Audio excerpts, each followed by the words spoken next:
মধ্যবঙ্গ নিউজের যে কোনো খবরের দ্রুত আপডেট পেতে ইউটিউবে সাবস্ক্রাইব করুন ইমার্জেন্সি টিভি লাইভ এবং সাবস্ক্রাইবের পর অবশ্যই বেল বাটনে একটি ক্লিক করুন। 19শে ব্রিগেড মহাসমাবেশে মুর্শিদাবাদ জেলা থেকে হাজির ছিলেন প্রচুর মানুষ, কর্মী সমর্থক থেকে অনুগামীরা, যারা সচক্ষে উপলব্ধি করলেন লাখো লাখো মানুষের ভিড় থেকে তাবর তাবর নেতৃত্বদের বক্তব্য। সব মিলিয়ে কী রকম অভিজ্ঞতা ব্রিগেড ফেরতদের, কি প্রতিক্রিয়া, দেখব তারই কিছু ঝলক। জিন্দাবাদ জিন্দাবাদ জিন্দাবাদ জিন্দাবাদ জিন্দাবাদ অধিকারী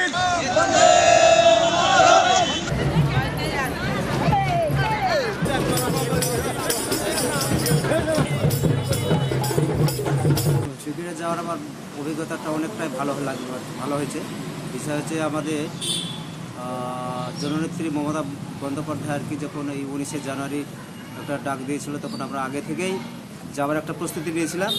যথারীতি আমাদের এখান থেকে একটা লাক্সারি বাস 60 বা 65 সিটের আমরা বাস সিট ভর্তি আর কি, আমাদের এখান থেকে গিয়েছিলাম।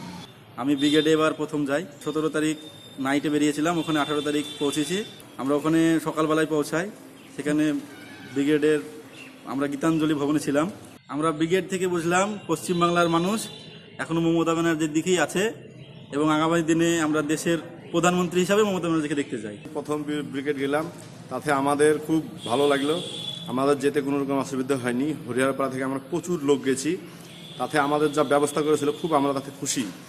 ব্রিগেড পৌঁছালাম, আমরা রাত্রে পৌঁছালাম, তাতে থাকা খাওয়া দাওয়া খুব সুন্দর ব্যবস্থা করেছিল নেত্রী, তাতে মানুষকে কোনো রকম কোনো সংকট বা অসুবিধা হয়নি। আর ব্রিগেডে গিয়ে খুব খুশি। ব্রিগেডে সবচেয়ে ভালো লাগলো মানুষের ঢল। একবার না অনেকবার গিয়েছি।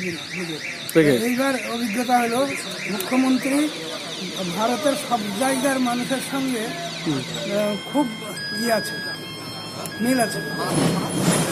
আর ওনাকে ভারতের সব জায়গার মুখ্যমন্ত্রী 22টা জায়গার মুখ্যমন্ত্রী এসেছিল, তারা যা বললো তাতে ভালোবাসে, ওনাকে ভালোবাসে। খুব ভালো মুখ্যমন্ত্রী বক্তব্য যা দিয়েছে খুব ভালো লেগেছে। ওই সব কিছু পরিচালনা করেছে, সব কিছু লাস্টে ওই বক্তব্য শেষ করলো।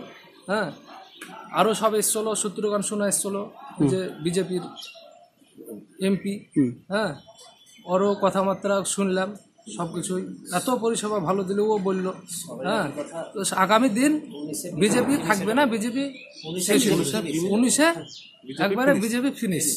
যদি মধ্যবঙ্গ নিউজের এই খবরটি ভালো লেগে থাকে তাহলে অবশ্যই একটি লাইক দেবেন এবং ইউটিউবে ইমার্জেন্সি টিভি চ্যানেলটি সাবস্ক্রাইব করবেন।